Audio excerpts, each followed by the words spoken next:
Eu considero que CPI de pandemia, neste momento, nessa quadra histórica do Brasil, com a gravidade da pandemia que nos exige união, vai ser um ponto fora da curva.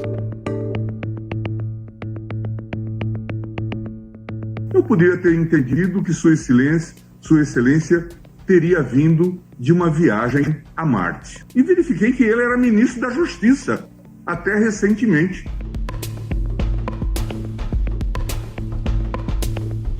Eu repugno essa evocação graciosa da lição de Jesus. A iniciativa privada talvez nesse momento possa ter uma agilidade por outros caminhos que possam trazer outras vacinas para o Brasil.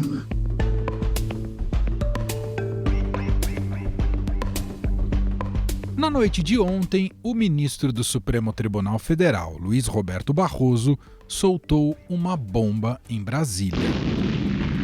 O magistrado determinou que o Senado abra a CPI da Covid, que visa analisar eventuais omissões do governo federal no enfrentamento da pandemia. Com isso, as ações de Jair Bolsonaro, assim como membros do governo, como ex-ministros da Saúde, serão julgadas pelos senadores e podem gerar, inclusive, o afastamento do presidente. Mas o dia agitado do STF não parou por aí. A Corte julgou ontem se liberava ou não cultos religiosos durante as fases mais restritas impostas pelos governos na pandemia. Cássio Nunes Marques, o novato, alinhado com o presidente Jair Bolsonaro, concedeu uma liminar liberando celebrações religiosas presenciais em todo o país. Em uma ação que pedia a liberação dos cultos em São Paulo, Gilmar Mendes contragolpeou e impediu a realização de reuniões no estado.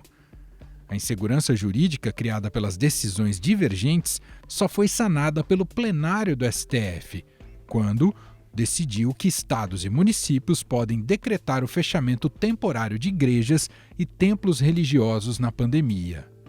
Mas as polêmicas não ficaram só restritas ao judiciário.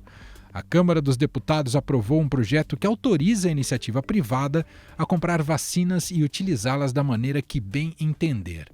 Ou seja, empresários brasileiros podem adquirir imunizantes e decidir quem será ou não vacinado. A proposta mantém a exigência de doação dos imunizantes ao SUS, mas permite que firmas usem uma cota privada. A medida, que agora vai para votação no Senado, é vista como um favorecimento às classes mais abastadas e uma espécie de fura-fila de pessoas que ainda não fazem parte dos grupos prioritários da vacinação no sistema público. No Poder em Pauta de hoje, vamos abordar esses assuntos com os nossos repórteres em Brasília, que cobrem o dia a dia da política e do judiciário. Poder em Pauta quentíssimo! Primeiro, cumprimentar aqui Rafael Moraes Moura, que cobre o judiciário em Brasília. Tudo bem, Rafa? Como vai? Tudo bem, Emanuel? Vou bem e de tédio não morremos no Supremo. Exatamente, estamos aqui altas horas da noite gravando esse Poder em Pauta para que ele seja o mais fresquinho e quente possível para você que está aí do outro lado. E hoje eu tenho que apresentar aqui uma novidade para você que está acostumado com Poder em Pauta. Felipe Frazão, que faz o time aqui, o trio, né? Eu, o Rafa Moraes e o Felipe Frazão. O Frazão está de férias e a gente tem agora, nesse período de férias do Frazão, a participação do André Schauders, que está aqui com a gente, cobre o mundo político ali em Brasília. É uma honra tê-lo aqui participando do nosso programa, Schauders. Seja bem-vindo. Opa, a honra é minha, Emanuel, como ouvinte, né, do programa, ouvinte do podcast, e dizer que não só no Supremo a gente não morre de tédio, como do outro lado da pista também não, né? No Congresso, no Planalto, enfim, a temperatura está elevada. Tem toda a razão, é isso aí. Então vocês estão conhecendo a voz de André Schauders aqui em nosso podcast, em sua primeira participação, e vai voltar muitas outras vezes. Primeiro tema, já o tema evidentemente mais recente e quente, que mobiliza não só o mundo judiciário, mas também com muitos impactos no mundo político e, sem dúvida nenhuma, vai tirar o sono do presidente Jair Bolsonaro, ou já tirou o sono do presidente Jair Bolsonaro, já que estamos na sexta-feira. Rafael Moraes Moura, em decisão monocrática, o ministro Luiz Roberto Barroso impôs ao Senado que instale a chamada CPI da Covid. Me fale mais sobre essa decisão do Barroso, Rafa. Pois é, Manuel, a última quinta-feira não foi aquele grande dia que o presidente Jair Bolsonaro gosta de comemorar nas redes sociais. Primeiro teve aquela derrota, o Supremo dando aval ao fechamento de igrejas e templos, que é um assunto que a gente vai abordar mais na frente. Logo depois da sessão, outro duro golpe no governo, com a decisão do ministro Luiz Roberto Barroso, determinando que o presidente do Senado instaure essa CPI da Covid com um objetivo e um objeto muito claro, para investigar ações e omissões do governo do presidente Jair Bolsonaro no enfrentamento da pandemia. Lembrando que o Rodrigo Pacheco, presidente do Senado, vinha resistindo a dar aval ao seu funcionamento e mesmo depois da decisão do Barroso, ele criticou, dizendo que vai virar palanque político.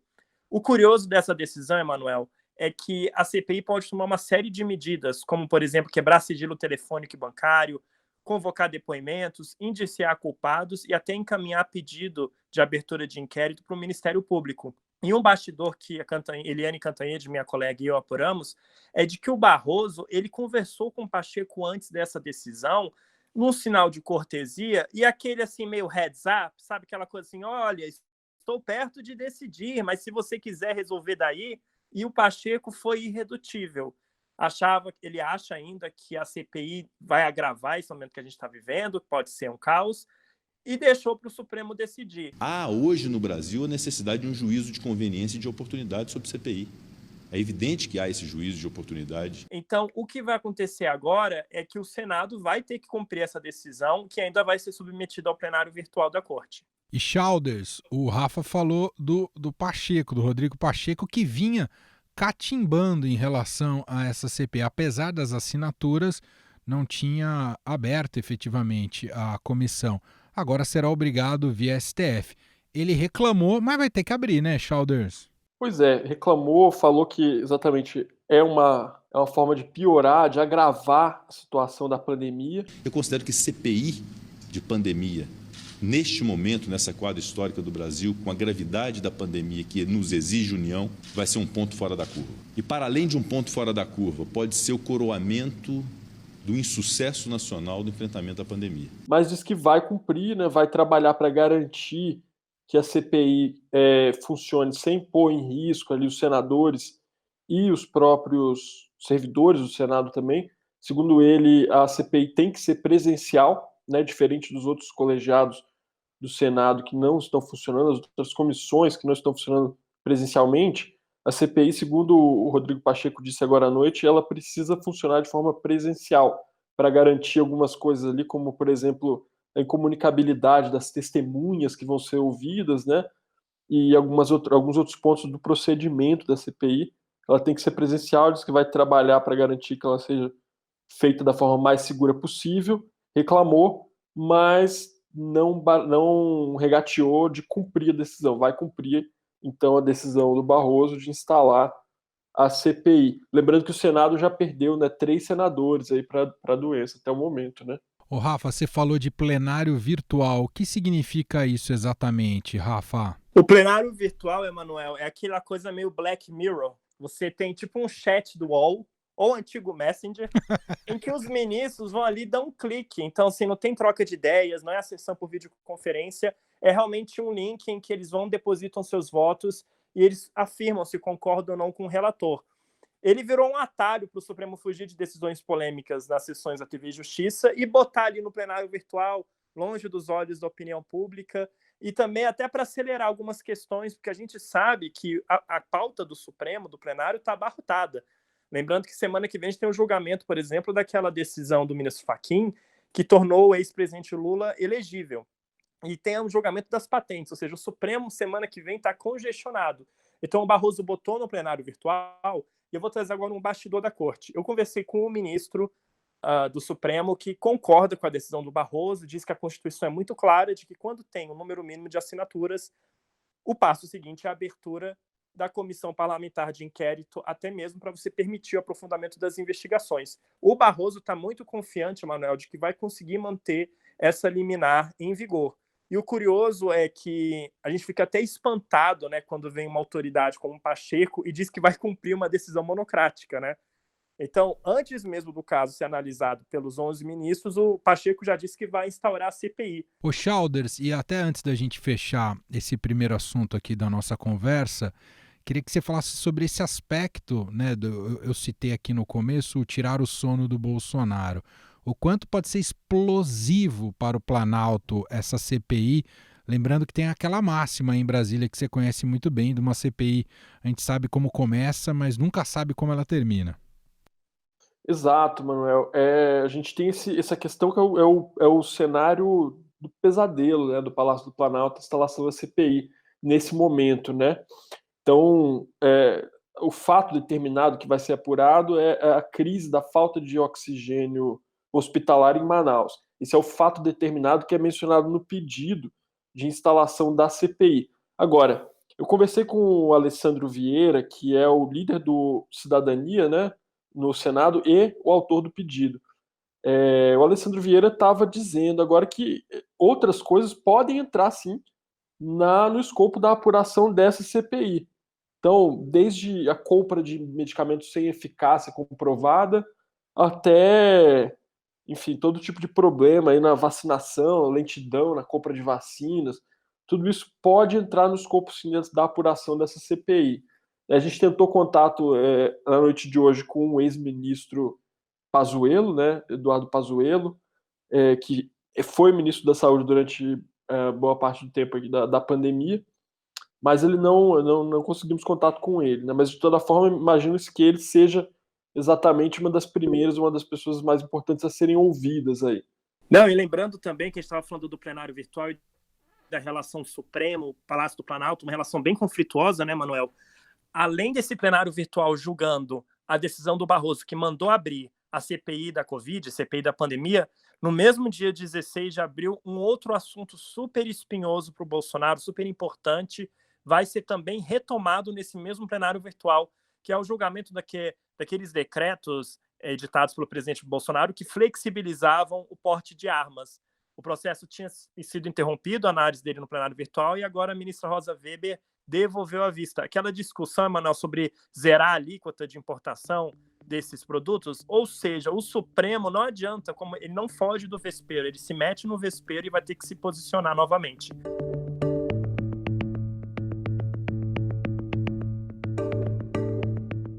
Bom, outra importante decisão dessa quinta-feira, para a gente já analisar os desdobramentos, e começa também pelo aspecto jurídico, depois a gente entra no aspecto político dela, é o julgamento que começou na quarta-feira relacionado à questão da abertura dos templos, né, durante a pandemia, a possibilidade de ter presença física de fiéis e de realização de cultos e missas em fases agudas da pandemia, e a questão da autoridades de prefeitos e governadores em relação a determinar isso ou não.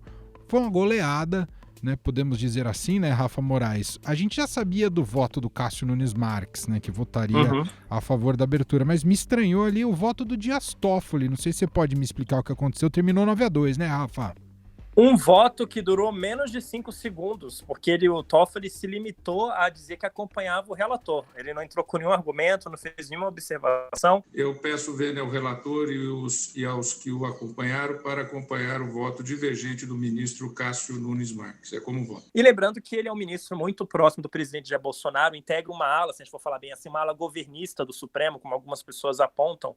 Então ele tende a calibrar um pouco o discurso dele, diferentemente de outros ministros, Emanuel, que são mais contundentes nas críticas, nas reprimendas públicas feitas à atuação do governo do presidente Jair Bolsonaro, como o ministro Edson Fachin e Luiz Roberto Barroso. O julgamento dessa quinta-feira, que permitiu que governadores e prefeitos fechem templos e igrejas, foi marcado, Emanuel, por duros recados. Eu acho que o presidente Bolsonaro, se acompanhou a TV Justiça ou o site do Estadão, também não deve ter ficado muito feliz com o que ouviu.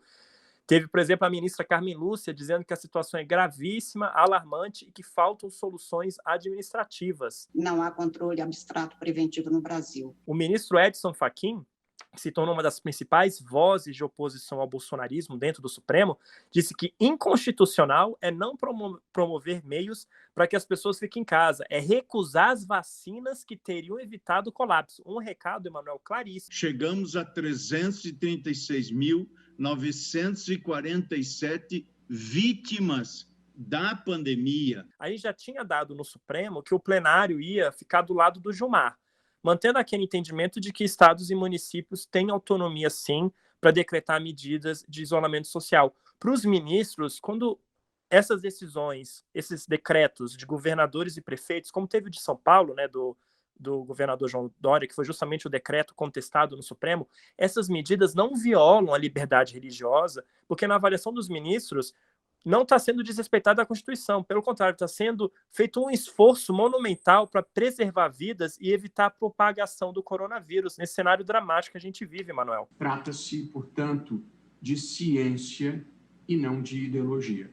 Agora, Childers, a gente sabe, e a gente até tratou isso com Rafa Moraes essa semana, né, da questão do lobby evangélico ali no Supremo. O lobby evangélico na política é bem mais antigo e tem ganhado força a cada eleição. E isso amedronta muito aqueles que têm pretensões eleitorais, ficam com medo de se desgastar com essa base eleitoral, com esse contingente de pessoas. Não significa que essa seja a opinião de todos os fiéis. De qualquer modo, eles têm agido dessa maneira. O que você captou em relação a esse ambiente político, a reação a esse tema que foi parar lá no STF, Childers? Então, assim, primeiro que desde o começo da semana que a gente está observando esse movimento aí da chamada bancada evangélica, né, Frente Parlamentar Evangélica, oficialmente, no sentido de procurar garantir a abertura dos templos. Então, foram conversar com o presidente do Supremo, Luiz Fux, foram conversar com o presidente da República,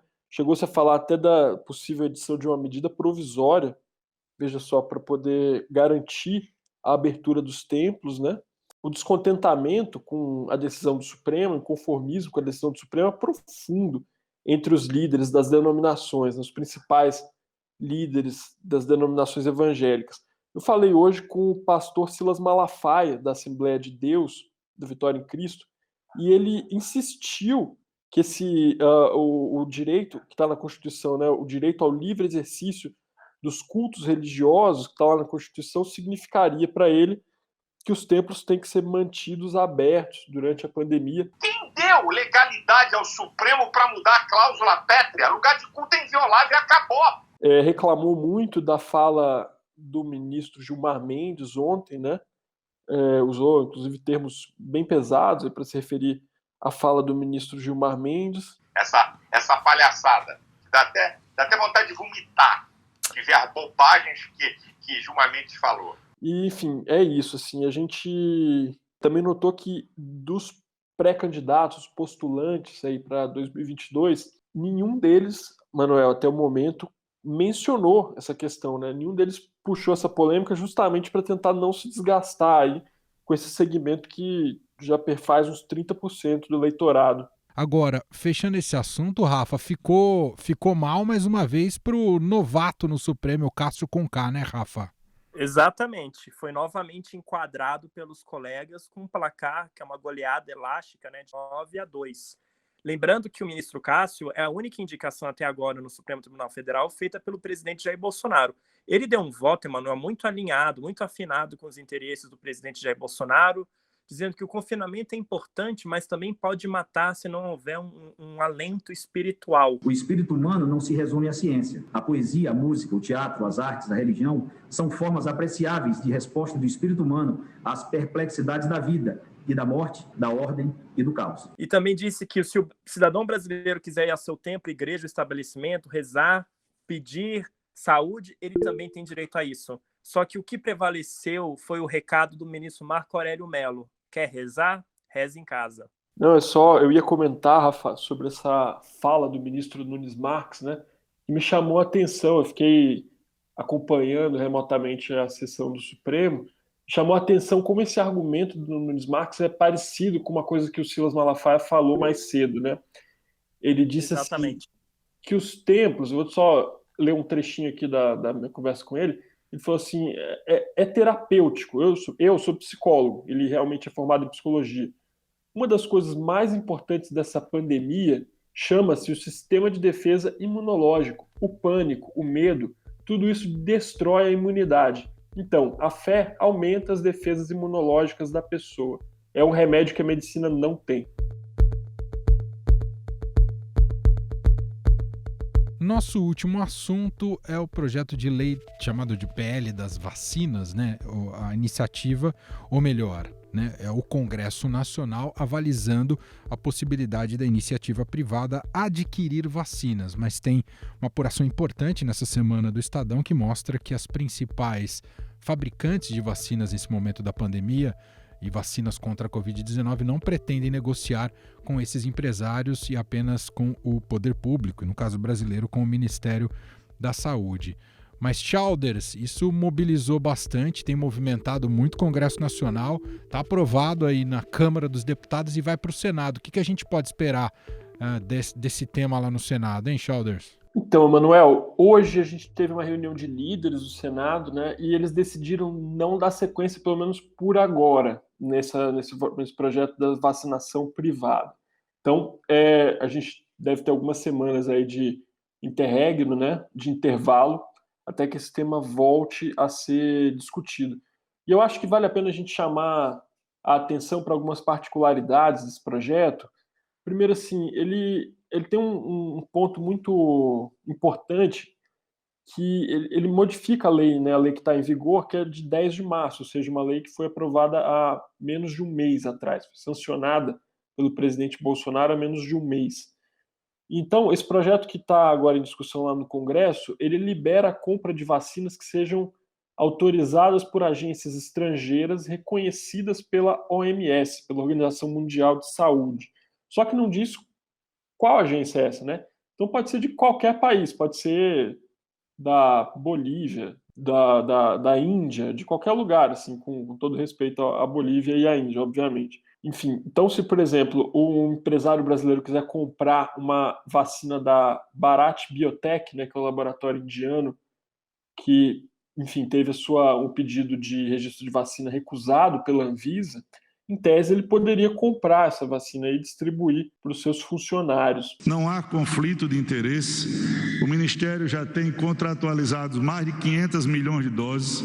A iniciativa privada talvez nesse momento possa ter uma agilidade por outros caminhos que possam trazer outras vacinas para o Brasil. No momento, o Senado não, pelo menos por hora, o Senado não deve dar sequência a isso agora, assim, talvez mais para frente. Eu já vou te perguntar, Childers, sobre, conectado a isso, teve uma importante jantar essa semana de empresários com Bolsonaro e vacina estava entre as pautas. Mas antes quero ouvir aqui o Rafa Moraes, de que modo isso também afeta o judiciário, hein? E como é que ele pode meter a colher nessa história, hein, Rafa? Pois é, nessa polêmica das vacinas envolvendo doação ao SUS ou não, a gente tem que lembrar que teve várias decisões aqui da Justiça Federal do DF autorizando compra de sindicatos, de empresas de vacinas sem fazer nenhuma doação ao SUS. E o que a gente viu, Emanuel, é que a Advocacia Geral da União entrou com recursos e conseguiu derrubar essas liminares na segunda instância, no Tribunal Regional Federal da Primeira Região, que, aliás, eu e o Childers, né, Childers, a gente fez matéria sobre esse TRF1, com um tribunal considerado lento, sobrecarregado de processos, meio analógico e de perfil garantista. Mas o que significa agora? Agora o governo mudou a posição, né, começou a apoiar esse projeto de compra de vacinas para entidades privadas, e ainda tem, Emanuel, outras liminares tramitando país afora aí. E o grande dilema da AGU é agora, ela vai entrar para derrubar essas liminares que autorizaram a compra de vacinas por parte de empresas, de sindicatos, sem ter que fazer doação ao SUS, porque ela entrou com recursos e conseguiu derrubar até agora. Mas aí com essa mudança de posição do Planalto abraçando esse projeto, o que acontece é que a AGU está num grande divã, não sabe o que fazer. André, só para a gente finalizar, tivemos essa semana uma reunião com parte do empresariado, não representa o PIB brasileiro, mas parte desse PIB brasileiro, que se reuniu com o presidente Jair Bolsonaro, tiveram ali um jantar, algo que tem um poder de influência importante. Não sabemos quanto isso pode, de fato, melhorar a sustentabilidade, a governabilidade do presidente Bolsonaro e até sua popularidade. De qualquer modo, cria-se ali um efeito positivo para o presidente. O Planalto tentou isso. E vacina foi um dos principais temas discutidos e cobrados por esses empresários. Queria que você contasse um pouco para a gente desse aspecto, Childers. Pois é, Emanuel. Esse grupo de empresários que o presidente Jair Bolsonaro conversou, ele tem uma particularidade, né? Várias das pessoas que estavam lá nesse jantar são os mesmos que estavam há dias atrás, semanas atrás, no dia 22 de março, naquele jantar, naquele famoso, né, jantar do presidente da Câmara, Arthur Lira, e do presidente do Senado, Rodrigo Pacheco. Vamos lembrar que foi depois desse jantar, 2 dias depois desse jantar, que teve lá no dia 22 de março, na casa do mesmo Washington Sinel, né, da empresa Gocil, empresa de segurança Gocil. Foi depois desse jantar que o Arthur Lira fez aquele discurso famoso dele sobre o sinal amarelo, de acender um sinal amarelo em relação aos erros do governo na condução da pandemia, né, o que o Arthur Lira chamou de erros primários ali na condução da pandemia. E na primeira versão desse discurso, o Arthur Lira chegou a falar até em impeachment. Tinha a palavra impeachment na primeira versão do discurso. Depois ele mudou e tirou essa referência, né? Então, assim, fica muito claro, Emanuel, que o objetivo do Bolsonaro, ao ir lá se reunir com esses mesmos empresários, é um pouco tentar mudar essa percepção, é fazer uma operação de relações públicas, né, de PR, como dizem, em relação a essa percepção de que o PIB teria abandonado ele.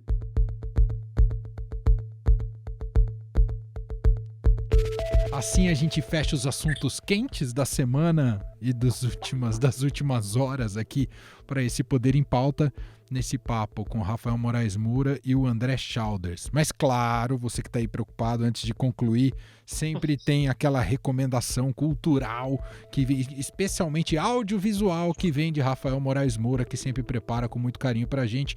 Qual é a dica de hoje, Rafa? Diante de um noticiário tão pesado, a minha dica vai ser para embriagar os corações, Emanuel. Vou recomendar um filme que está no Now. Se chama Druk, Mais Uma Rodada. É horrível esses subtítulos que as empresas colocam nos filmes, mas é um filme dinamarquês.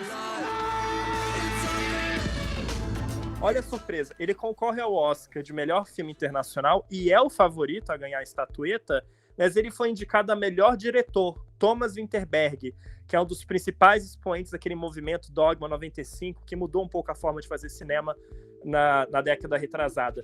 O filme é o maior barato, Emanuel. Conta a história de um grupo de amigos ali na faixa dos 40 anos, eles estão estagnados, perderam aquele vigor da vida e ficam assim, vamos então agora passar a beber mais para tentar ficar mais soltos, ver se a gente consegue resgatar um pouco a alegria de viver. E aí eles começam a se embebedar. É um filme que as pessoas vão se embebedar e vai melhorar a vida delas. Mas também tem o peso do porre. Mas, na verdade, o filme fala muito sobre isso, sobre a gente redescobrir o valor da vida, os grandes momentos que a gente pode resgatar, viver, não perder a paixão e também o valor da amizade, o companheirismo dos amigos. E vou dar um pequeno spoiler, Emanuel. Os últimos 3 minutos estão entre as melhores coisas, os melhores finais de filmes que eu já vi em toda a minha vida. Uau! Agora eu vou ter que assistir. Depois dessa recomendação, e eu proponho aqui para a gente fechar agora o podcast efetivamente, proponho um drink já depois dessa recomendação do Rafa e depois do dia de hoje, dessa quinta-feira, estamos gravando aqui altas horas da noite, proponho um drink aqui para o André, à distância, André Schauders e Rafa Moura, para a gente relaxar. Eu tenho o resto de um café, que eu tomei, tá frio, que eu parei para trabalhar, mas o Druk é tão delicioso quanto aquela espuma de gengibre em cima ali do moscomole. Gostei da imagem. Vale muito a pena ver. Não, é muito chique o Rafael. Eu, no máximo, a cervejinha mesmo. Eu tô aqui no prédio do Grupo Estado, então eu estou só munido de água mesmo. Bom, meus caros, André Schauders, muito bom ter você aqui com a gente e até a próxima. Um abraço, viu, André? Opa, eu que agradeço, meu caro. Obrigado. Obrigado, Rafael, pela companhia e obrigado, Manuel, pelo convite. Rafa Moura, um abraço, até a próxima. Um abraço e lembrando que na próxima semana, julgamento de Lula no Supremo, aquela decisão que tornou o ex-presidente elegível. Mais um julgamento, Emanuel, acompanhado por lupa por nós e pelo presidente Jair Bolsonaro.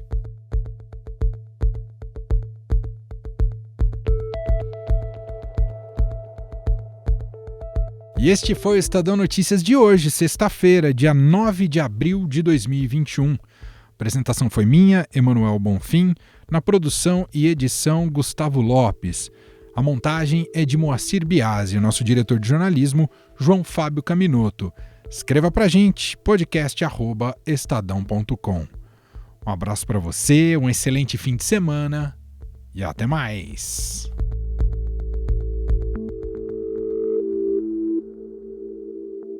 Estadão Notícias.